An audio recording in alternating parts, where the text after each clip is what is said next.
Gerbang kayu tua berderet ketika didorong meningkap halaman rumah yang tenggelam dalam kesunyian aneh. Di tanah berdebu dekat teras sebuah sandal plastik kecil tergeletak tanpa pasangan. Tak jauh darinya mobil-mobilan plastik terbalik, rodanya masih berputar pelan. Tidak ada suara tawa anak-anak, tidak ada panggilan, hanya keheningan menusuk. Di dalam rumah aroma tajam menusuk hidung, bau pestisida bercampur manis membuat kerongkongan tersekat. Cahaya dari jendela tidak cukup menerangi ruang tengah. Di atas tikar pandan usang 3 tubuh kecil terbaring kaku. Kulit pucat kebiruan, bibir kering peka-peka. Di samping mereka teko porselen terguling, air teh kuning kehijauan tumpah bercampur pekahan gelas di lantai. Di pojok ruangan seorang lelaki tua duduk bersandar pada dinding bata berlumut. Tubuhnya longlai, tangan terkulai, mata terbuka lebar menatap kosong. Ia adalah Sastro, kakek dari ketiga anak itu. Teriakan Sukinem istrinya mengguncang suasana. Tubuh renta itu roboh, di pintu tangisnya menyalak memanggil nama kuku-kuku yang tak lagi menjawab. Teriakan itu menggema ke ganggang kecil memanggil tetangga. Beberapa orang berdatangan berhenti kaku di ambang pintu. Wajah mereka pucat, sebagian menutup mulut dengan tangan, sebagian berlari memanggil perangkat desa. Tak lama kemudian aparat desa datang, lalu polisi kecamatan menyusul. Mobil patroli Polres Wonogiri berhenti di depan rumah. Garis polisi dipasang, warga berkerumun didorong mundur. Dari mobil hitam turun Kompol Arif Wibowo. Wajah kerasnya menyimpan pengalaman panjang menghadapi sisi gelap manusia. Ia melangkah masuk, sarung tangan karet menutupi jemari. Lampu senter dan kilatan kamera forensik menyorot setiap sudut, menangkap pekahan gelas tikar bernoda cairan hingga tubuh anak-anak. Petugas forensik dengan hazmat putih bergerak tenang menandai setiap barang bukti teko pekahan gelas noda teh. Semua difoto, diambil, dimasukkan ke kantong bukti. Dari saku celana Sastro ditemukan selembar kertas lusuh terlipat kecil. Tulisan berantakan terbaca, "Wawan, kau anak durhaka, kau paksa aku sampai buntu. Aku pergi bersama kuku-kukumu agar mereka tidak menderita karena ulahmu. Tanah ini bukan untuk meja judi." Suasana semakin berat. Kompol Arif menutup surat itu, matanya menggeras. Nama Wawan, anak laki-laki Sastro, kini menjadi kunci dari tragedi. Malam turun di desa Giritontro. Rumah sederhana berubah menjadi tempat tragedi, disegel, dijaga ketat. Warga berdiri di luar pagar berbisik dalam cemas. Ambulans membawa 3 jasad kecil menuju RSUD Wonogiri. Kompol Arif berdiri di tengah ruangan memberi perintah singkat. "Kari Wawan, apapun caranya harus ditemukan." Ibu Marni, tetangga depan rumah, dipanggil ke pos penyelidikan. Tangannya bergetar, suaranya parau. Ia mengatakan Sastro dikenal sayang pada kuku, tetapi akhir-akhir ini rumah sering ribut. Ribut soal uang karena Wawan kerap datang meminta lalu bertengkar dengan ayahnya. Pak Darno, tetangga samping rumah, menambahkan bahwa 3 hari sebelumnya ayah melihat Wawan membawa beberapa orang asing. Mereka menggukur tanah di belakang rumah. Sastro marah mengusir mereka sambil berteriak bahwa tanah itu milik leluhur dan tidak boleh dijual. Slamet, pemuda desa yang sering bersama Wawan, mengaku Wawan menanggung utang besar. Sebagian dari judi online, sebagian dari rentenir di kota Wonogiri. Orang asing yang datang kemungkinan suruhan rentenir. Laporan polisi menemukan motor Wawan tidak ada di rumah. Nomor teleponnya mati. Diduga ia kabur bersama istrinya meninggalkan 3 anak pada orang tua. Di RSUD Wonogiri, Dr. Rendra memeriksa 3 jasad kecil. Hasil awal menunjukkan tanda-tanda keracunan pestisida jenis organofosfat. Sukinem, nenek anak-anak, duduk terpaku dengan mata bengkak. Ia mengatakan Wawan dan istrinya berangkat pagi sekali, menitipkan 3 anak tanpa menjelaskan kapan kembali. Di papan tulis posko penyidik, nama Wawan berada di lingkaran pusat, dikelilingi kata-kata utang, judi, rentenir, konflik tanah, anak dititipkan. Semua garis mengarah padanya sebagai pemicu tragedi. Kompol Arif menegaskan pencarian Wawan harus diperluas ke terminal antar kota dan jalur menuju perbatasan Jawa Tengah Jawa Timur. Di sebuah bengkel pinggiran Wonogiri, pemilik bernama Joko memberi keterangan bahwa Wawan menjual motor bebek tuannya dengan harga jauh di bawah pasaran. Transaksi dilakukan cepat tanpa surat lengkap, lalu Wawan menerima uang tunai dan segera pergi dengan ojek menuju terminal. Beberapa sopir angkutan di terminal lama mengaku melihat Wawan bersama istrinya Sulastri. Mereka tidak naik bus, hanya berbicara singkat dengan seorang pria berjaket hitam lalu meninggalkan lokasi dengan mobil sewan. Nama Bayu Parut, rentenir di Surakarta, muncul dalam catatan utang. Bayu dikenal menguasai jaringan pinjaman ilegal dan judi online. Informan desa mengatakan Wawan sering mendatangi kios milik Bayu. Di kantor Kelurahan Giritontro ditemukan salinan akta tanah keluarga Sastro. Stempel resmi masih jelas, tetapi laporan menyebut Wawan pernah membawa dokumen serupa ke kantor notaris di kota. Dugaan kuat tanah leluhur sudah dijadikan jaminan. Di desa suasana semakin muram. 3 jasad kecil masih berada di rumah sakit. Sukinem terus menangis. Warga bergantian datang memberi dukungan. Banyak yang berbisik bahwa tragedi ini bermula dari perbuatan Wawan. Di posko penyidik papan tulis menunjukkan rute pelarian Wonogiri ke Surakarta lalu kemungkinan ke Semarang atau Jawa Timur.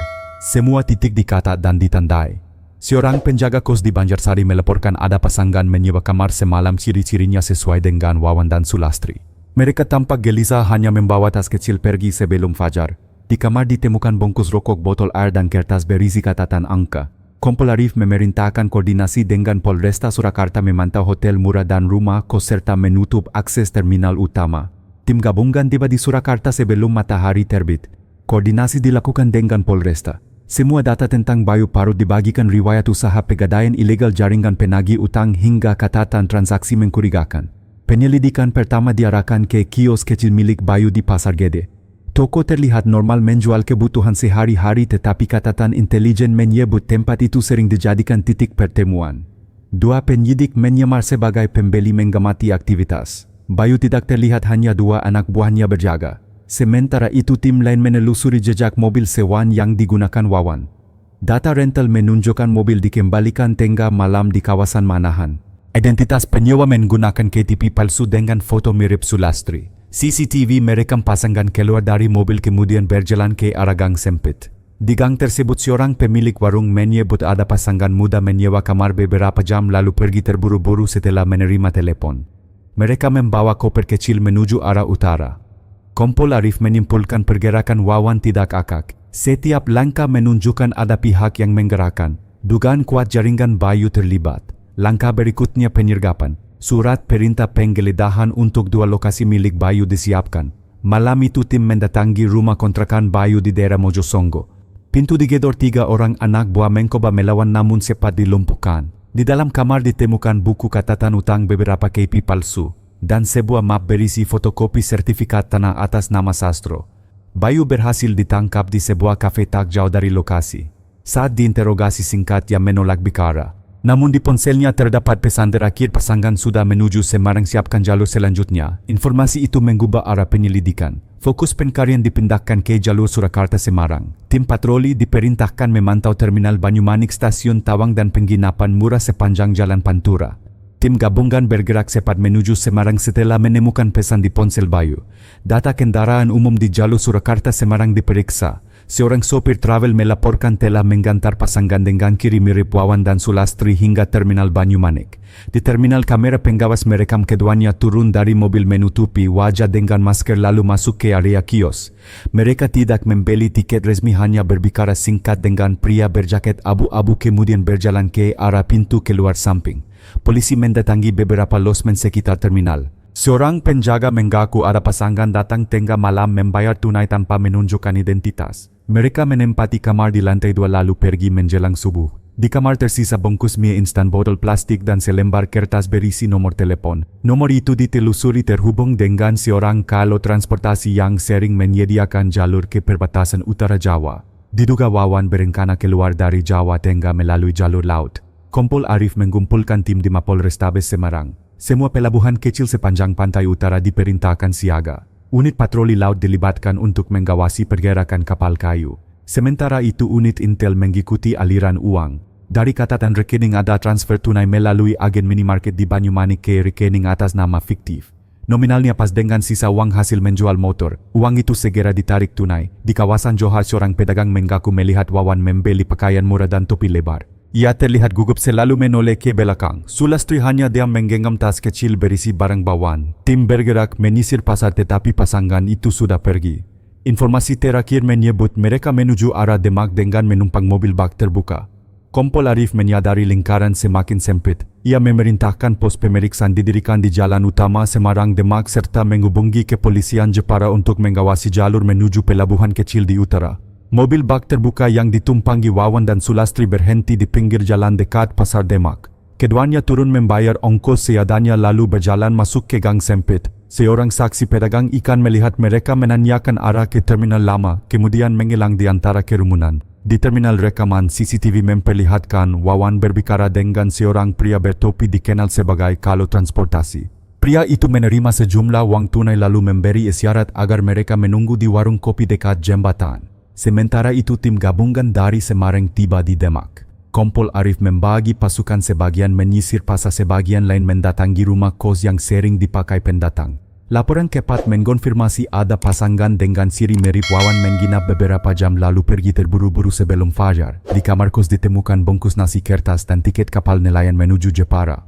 Bukti ini memperkuat dugaan mereka mencoba menyeberang laut. Polisi bergerak ke arah Jepara. Semua pelabuhan kecil diperintahkan waspada. Unit patroli laut menutup jalur keluar. Di sisi lain Wawan dan Sulastri berjalan kaki menuju desa nelayan pesisir. Mereka bertemu seorang pria tua yang menawarkan perahu kayu. Transaksi dilakukan singkat. Wawan menyerahkan sisa uang lalu disuruh menunggu malam untuk berangkat. Namun percakapan itu terdengar oleh seorang warga yang curiga. Warga segera melapor ke pos polisi terdekat. Informasi mengalir cepat ke tim Kompol Arif. Malam tiba operasi digelar. Polisi menyamar sebagai nelayan menyebar di sekitar dermaga. Begitu Wawan dan Sulastri muncul bersama pria tua, lampu sorot dinyalakan, suara perintah menggema. Wawan panik mencoba lari ke arah perahu tetapi segera ditangkap. Sulastri pasrah terisak di tempat. Keduanya dibawa ke mobil tahanan. Kompol Arif berdiri menatap, menyadari rangkaian tragedi ini hampir menemukan titik akhir. Di Polres Jepara Wawan dan Sulastri dipisahkan ke dua ruangan berbeda. Tangan mereka masih terborgol, wajah pucat, tubuh lelah setelah perjalanan panjang. Kompol Arif memasuki ruangan pertama. Wawan duduk membungkuk, pandangan kosong ke meja. Arif tidak langsung bicara, hanya meletakkan map berisi foto 3 anak yang menjadi korban. Wawan menoleh, matanya bergetar tetapi bibir tetap terkunci. Pertanyaan dimulai tenang, mengapa meninggalkan desa? Wawan diam. Arif membuka lembar lain menunjukkan salinan sertifikat tanah dengan sidik jari ayahnya. Dokumen ini kamu bawa ke notaris? Benar. Wawan akhirnya mengangguk pelan. Arif melanjutkan, uang itu untuk siapa? Jawaban terputus-putus. Untuk bayar hutang untuk Darto dan Bayu. Tangannya gemetar, keringat dingin menetes. Di ruang lain Sulastri duduk ditemani penyidik perempuan. Ia menangis sejak awal. Ia mengaku hanya mengikuti suami, tidak tahu detail utang maupun rencana kabur. Saya takut Pak, setiap kali dia kalah judi rumah jadi neraka, ukapnya. Keterangan silang dari keduanya disusun. Pola mulai jelas. Wawan menjerat diri dengan utang besar lalu menekan ayahnya untuk menggadaikan tanah. Ketika ditolak ia tetap memalsukan kesepakatan dengan bantuan jaringan rentenir. Arif menutup interogasi malam itu dengan catatan Wawan resmi ditetapkan sebagai tersangka utama dalam kasus penipuan, pemalsuan dokumen serta kaitan tidak langsung dengan tragedi keluarga. Sulastri masih berstatus saksi namun pengawasan ketat diberlakukan. Ruang interogasi sunyi kembali. Wawan menunduk sadar bahwa semua jalan pelarian telah berakhir. Kisah Wawan dan keluarganya memberikan peringatan keras. Hutang judi dan kebohongan tidak hanya menghancurkan diri sendiri tetapi juga menyeret keluarga ke dalam jurang penderitaan. Ketika seorang anak tega menipu orang tuanya demi uang, maka yang hancur bukan sekadar harta melainkan juga kepercayaan, kehormatan, bahkan nyawa orang tak berdosa. Pelajaran yang bisa kita ambil adalah hidup jujur dan bertanggung jawab. Uang bisa dicari kembali tetapi kepercayaan keluarga sulit dipulihkan. Jangan biarkan keserakahan menguasai. Kesenangan sesaat dari judi hanya membawa penyesalan panjang. Hargai orang tua dan warisan leluhur. Tanah dan rumah bukan hanya aset melainkan simbol kehormatan dan identitas keluarga. Hadapi masalah dengan cara benar. Jangan memilih jalan pintas atau melarikan diri karena konsekuensinya akan jauh lebih berat. Jika kisah ini menyentuh hati Anda dan memberi makna, mari dukung kami dengan tekan tombol like sebagai bentuk apresiasi. Subscribe channel ini agar tidak ketinggalan cerita penuh hikmah berikutnya. Bagikan video ini kepada teman dan keluarga supaya pelajaran berharga ini semakin luas tersebar. Jangan lupa tinggalkan komentar pelajaran apa yang kamu dapat dari kisah ini. Kami selalu membaca setiap kata dari kalian.